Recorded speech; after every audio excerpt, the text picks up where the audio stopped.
Nagsisimula ang pelikula sa isang madilim na flashback. Isang bihag na martial arts master ang dinala kasama ang kanyang pamilya, at itinulak ni Hilda ang kanyang batang anak na maghiganti, na sinasabing ang lalaking ito ang may kagagawan ng pagkamatay ng kanyang ama.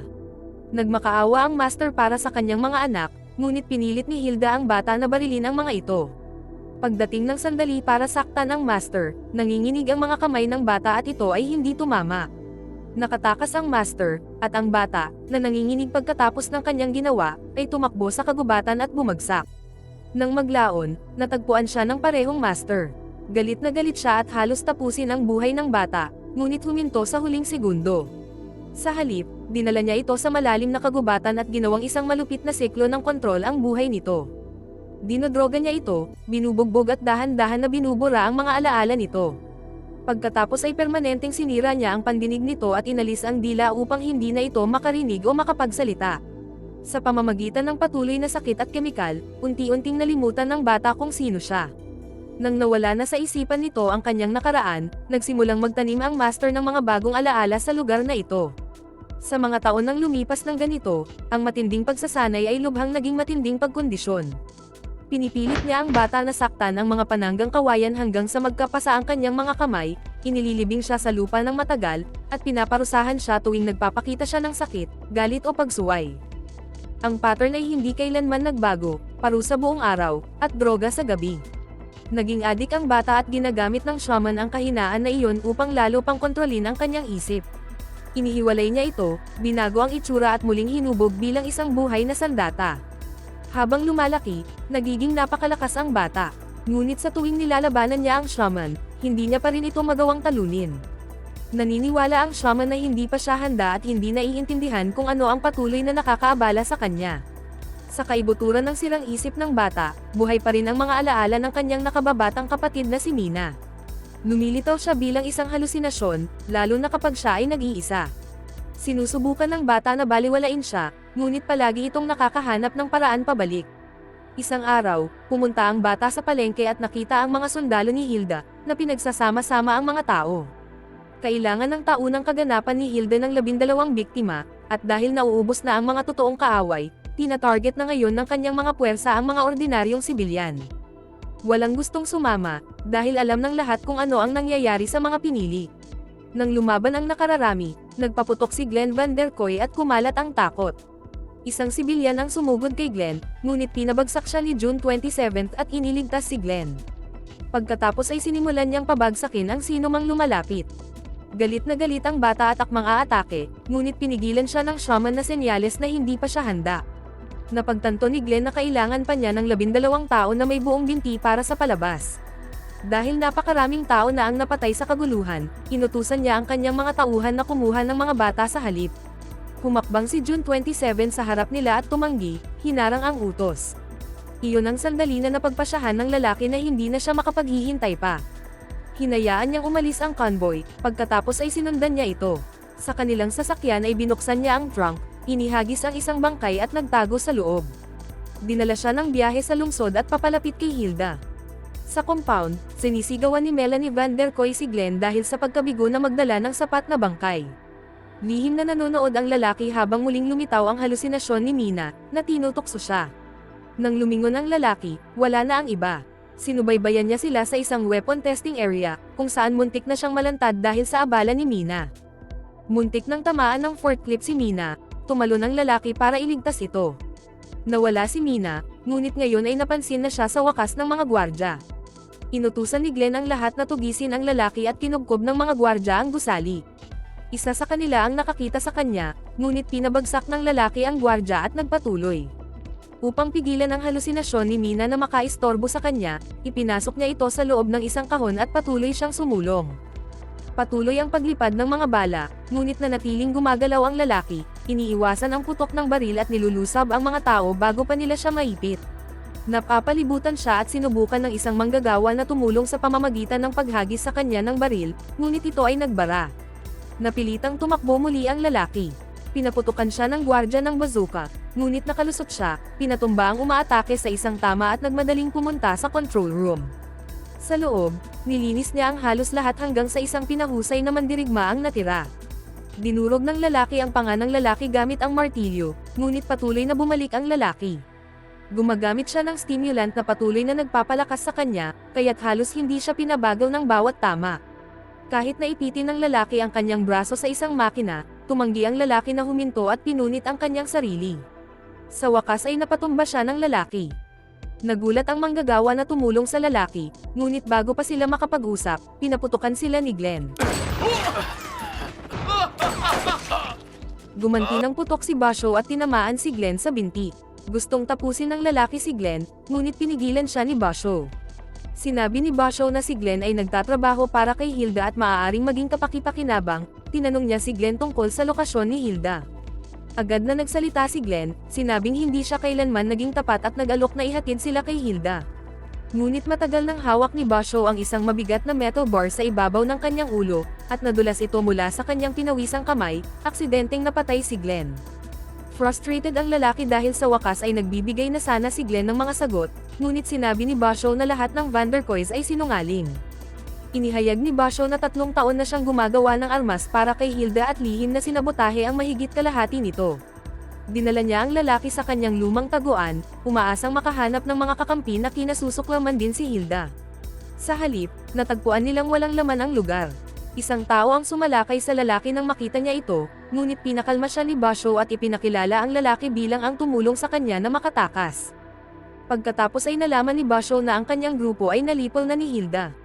Nalito ang lalaki nang makitang umiiyak si Basho, ngunit sinenyasan niya na maaari pa rin silang magpatuloy. Ikinwento ni Basho kay Benny ang tungkol sa lalaki, ipinagmalaki ang kanyang mga kasanayan at sinabing napatay niya ang halos 100 gwardya gamit lamang ang kanyang mga kamay. Nabasa ng lalaki ang kanyang mga labi at napagtanto na labis niya itong ipinagbibili, ngunit wala siyang masabi. Ipinaliwanag ni Basho at Benny ang kapangyarihan ng istruktura. Si Hilda Vanderkoy ang nasa tuktok, si Brett ang kumokontrol sa kaayusan ng publiko, si Melanie ang namamahala sa negosyo at PR, at si June 27 ang humahawak sa seguridad. Gumawa sila ng plano para salakayin ang pamilya. Hindi makarinig o makapagsalita ang lalaki, kaya hindi niya naiintindihan ang lahat ng detalye, ngunit sumang-ayon siya. Naghanda ang tatlo at tumungo sa mansyon ni Hilda. Mahigpit ang seguridad, kaya tinapos nila ang mga gwardya sa labas at ninakaw ang mga uniforme. Dahil 2 uniforme lang ang nakuha nila, pumasok ang lalaki na nagbalat kayo bilang isang chef. Nang makita niya si Hilda, napuno siya ng galit dahil sinanay siya ng shaman na atakihin ito agad. Pumunta siya sa kusina para kumuha ng armas, ngunit nakita ng mga enforcer ni Hilda ang estranghero at pumasok.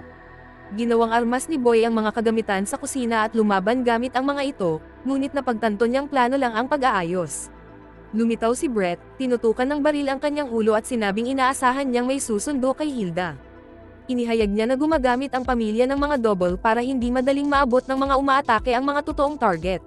Binaligtad ng lalaki ang sitwasyon, hinagaw ang baril, at ginamit si Brett bilang panangga habang sinusubukan na tumakas. Pagkatapos, pumasok si June 27, nilinis ang silid at hinarap ng lalaki ng mag-isa. Mabilis ang kanilang laban at pareho nilang ginamit ang anumang nasa malapit bilang sandata. Tinanggal nung lalaki ang helmet ni June 27 at malapit nang matapos ang laban, ngunit muling lumitaw si Mina at ginulo siya saglit. Sinamantala ni June 27, iniwan siya, at nawala kay Boy ang pagkakataong hinintay niya sa buong buhay niya. Nang magising siya, nakatali na siya sa isang upuan. Pinag-aralan ni June 27 ang lalaki at napagtanto niyang sinanay siya ng shaman. Tinanong niya kung nasaan ang shaman, at inalalayan siya ni Brett. Binalaan ang lalaki na ang pananahimik ay magpapalala lamang sa sitwasyon, ngunit walang naging tugon ang lalaki. Pagkatapos ay pinalabas ni Brett si June 27 para makausap niya ang lalaki ng mag-isa. Nakita ni Brett ang galit sa mga mata ng lalaki, at sa tingin niya ay maaaring maging kapakipakinabang ang galit nito. Inamin niyang sawa na siya sa taunang pagpatay ni Hilda. Taon-taon ay sinusubukan nilang magpakita ng mga bagong kaaway, ngunit ngayon ay halos wala nang natitira, kaya mga inosenteng tao ang kinukuha. Ayon kay Brett, nahuhumaling si Hilda sa paghahanap at pagpatay sa shaman, at ang kanyang takot ay nagtulak sa kanya sa isang bunker sa loob ng maraming taon. Inaangkin niya na kung si Hilda o ang sino man sa kanila ay maaaring matapos na ang siklo. Tumanggi pa rin ang lalaki na magbunyag ng kahit ano. Dahil hindi natuloy ang direktang panggigipit, palihim na isinuksok ni Brett ang isang kutsilyo sa bulsa ng lalaki. Dumating agad si Melanie, galit na galit sa pagkamatay ni Glenn. Hindi niya agad pinatay ang lalaki dahil may plano siyang parusa para dito. Dahil wala na si Glenn, kailangan din ng pamilya ng isang host ng palabas, kaya nagpa siya si Melanie na dalhin si Hilda sa entablado. Mariing tumutol si June 27, nagbabala na ang matagal na pag-iisa ni Hilda ay nagpaurong sa kanya, at maaari itong makapinsala sa lahat. Ngunit hindi siya pinansin ni Melanie. Nilagyan ng lalaki ng electric control collar, at sinabi sa kanya ni June na ganito ang mangyayari kapag tumanggi siyang magsalita. Pagkatapos ay nagsimula ang palabas, at lumitaw si Hilda sa harap ng karamihan sa unang pagkakataon sa loob ng maraming taon. Ngunit nagsimulang magkamali ang sitwasyon. Habang naglalakad si Hilda, nawalan ng kontrol, at kinailangang makialam si Melanie para pamahalaan ang mga manunood. Sa gitna ng kaguluhan, napansin ng lalaki ang kutsilyong ilinagay ni Brett sa kanya at sinimulang putulin ang kanyang mga tali. Ang kaganapan ay naging isang nakamamatay na arena, at itinuring ito ng mga manunood na parang libangan. Ang sinumang magtangkang tumakbo ay bumabagsak dahil sa mga electric shock. Lumapit ang isang mandirigma sa lalaki, ngunit bago pa man lumapag ang huling tama, lumitaw si Basho na naka-costume. Pinalaya niya ang lalaki at agad na binalingan ang mga tauhan ni Hilda, na nagpagulo sa buong palabas, at nagsimulang tumakas ang mga manunood. Napagtanto ni Melanie na tinulungan sila ni Brett. Inutusan niya itong ayusin ang gulo, ngunit tumanggi si Brett. Tapos na siya sa panonood ng mga inosenteng tao na namamatay. Nabigla si Melanie, kumuha ng armas, at nagsimulang magpaputok. Tumalon si Benny para protektahan ang lalaki, ngunit siya ay nabaril. Ilang sandali pa, binaril din ni Melanie si Basho, naiwan ang lalaki na mag-isa. Nang huminto si Melanie, sinugod siya ng lalaki, kinaladkad siya sa harap ng kamera, at tinapos ang laban. Pagkatapos ay tiningnan niya si Basho, na malubhang nasugatan, ngunit tumangging huminto dahil kailangan pa ng lalaki ng tulong upang maabot si Hilda. Sumugod sila papasok sa compound, kung saan naghihintay ang mga sundalo. Nilabanan ng lalaki ang mga ito habang si Basho ay nagpupumilit na patuloy na gumalaw. Nang lumingon ang lalaki, nanginig ito, ngunit nagpatuloy pa rin siya. Di nagtagal ay natagpuan niya si Brett, na malubhang nasugatan matapos siyang atakihin ni Melanie. Binigyan ni Brett ang lalaki ng susi at sinabi sa kanya na ang pamilya ay nagtatago sa bunker kasama si Hilda. Lumitaw si Mina at sinubukan na pigilan ng lalaki sa pag-atake, ipinapaalala sa kanya na tinulungan sila ni Brett, ngunit ang tingin ng lalaki sa mga tao ay bilang mga target. Tinanggihan ang sinabi ni Mina, pinatay niya si Brett. Bumaba ang lalaki sa elevator, lumitaw si Hilda sa isang screen at kinutya siya, sinasabing babarilin siya ng kanyang mga gwardya sa sandaling magbukas ang mga pinto. Hindi umatras ang lalaki, ipinakita niya kay Hilda ang drawing na ginawa ng kanyang kapatid, na nilinaw kung bakit siya pumunta. Sa unang pagkakataon, mukhang talagang nanginginig si Hilda. Bumukas ang pinto ng elevator at naghanda ang lalaki para sa isang huling laban, ngunit walang nagpaputok. Walang nangahas na gumalaw dahil gusto siyang makita ni Hilda ng personal. Dinala siya sa bunker at ang kanyang natagpuan doon, ay nagpatigil sa kanya.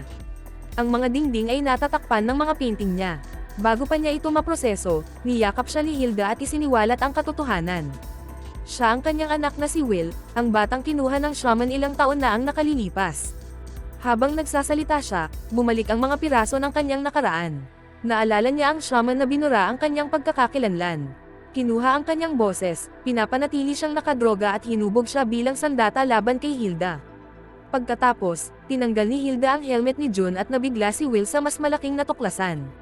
Si June ay ang kanyang kapatid na si Mina. Hiningi ni Hilda ang lokasyon ng shaman, ngunit natigilan si Will para tumugon. Dahil hindi siya makapagsalita, ang kanyang katahimikan ay walang naitulong sa kanya. Napagtanto ni Hilda na hindi na siya ang anak na nawala sa kanya, kundi isang taong itinayong muli ng shaman para sa paghihiganti.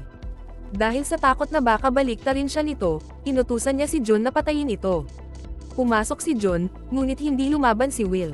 Bago pa man siya umatake, gumawa ito ng kilos mula sa kanilang pagkabata. Agad na naunawaan ni John at bumalik ang kanyang alaala. Sa halip na sundin si Hilda, pinatay niya ito at tumakas kasama si Will. Nagmadali silang tumungo sa labasan ngunit binahan ng mga armadong gwardya ang gallery. Isang malaking labanan ang sumiklab. Nakipaglaban si Will at June sa kanila. Pagkatapos, lumitaw ang isang nakabaluti na gunner, nababalutan ng mga bulletproof na kagamitan at walang tigil sa pagpapaputok. Ginamit ni Will ang kaguluhan upang isara ang distansya, ibinaling ang baluti sa kanya at ibinagsak siya. Akala nila ay malinaw na ang daan, ngunit dumating ang mas maraming gwardya, na pinilit silang bumalik sa elevator. Nang muling bumukas ang mga pinto, naghihintay ang shaman. Para sa kanya, ito ang sandaling pinlano niya sa loob ng maraming taon. Napatay si Hilda sa kamay ng sarili niyang anak, ngunit sinabi niyang hindi pa kompleto ang kanyang paghihiganti. Isang target ang natitira, si Jun. Tumanggi si Will na mangyari iyon. Unang umatake si Jun, ngunit mas malakas ang shaman. Nadaig niya ito at muntik na siyang mapatay bago humarap si Will. Mula sa sandaling iyon, nagpa siya ang shaman na patayin silang dalawa. Nagsimula ang isang matinding laban, at nadumina ng shaman ang halos lahat ng ito. Nasugatan niya ang mga kamay at binti ni Will at itinapon si Jun sa tabi nang subukan nitong tumulong. Patuloy na bumabangon si Boy, ngunit patuloy siyang dinaig ng shaman. Dahil sa galit, umatake ang shaman na parang wala nang mawawala. Malubhang nasaktan si Jun sa pakikipaglaban, at ang shaman ay sumugod para sa huling atake. Tumalon pabalik si Will at iniligtas siya. Noong una ay nag-alangan siyang patayin ang lalaking nagpalaki sa kanya, ngunit siya mismo sa wakas ay nauunawaan niya na hindi kailanman titigil ang shaman. Muli silang nagkasagupa, at ginamit ni Will ang kahit anong mahawakan niya bilang armas, kasama na ang isang kadena. Kahit pa halos mapabagsak siya ng shaman, si Will ay pagod, sugatan at halos hindi na makatayo, ngunit patuloy siyang lumaban hanggang sa makalamang siya. Sa pagkakataong ito, hindi na siya nagpigil, at tuluyan nang tinapos ang shaman. Pagkatapos ng laban, gumapang si Will palapit kay Jun at natagpuan niyang walang malay ito ngunit humihinga pa. Sinabi nito sa kanya na malaya na siya at dapat siyang umalis nang wala siya, ngunit tumanggi si Will. Tinulungan niya si Jun na makalabas ng bunker, at halos hindi sila nakalabas ng buhay. Pagkaraan ng ilang linggo, nakita natin si Will at Mina na tahimik na namumuhay ng magkasama, malayo sa karahasan, sa wakas ay nakamit ang kapayapaang hindi nila kailanman naranasan.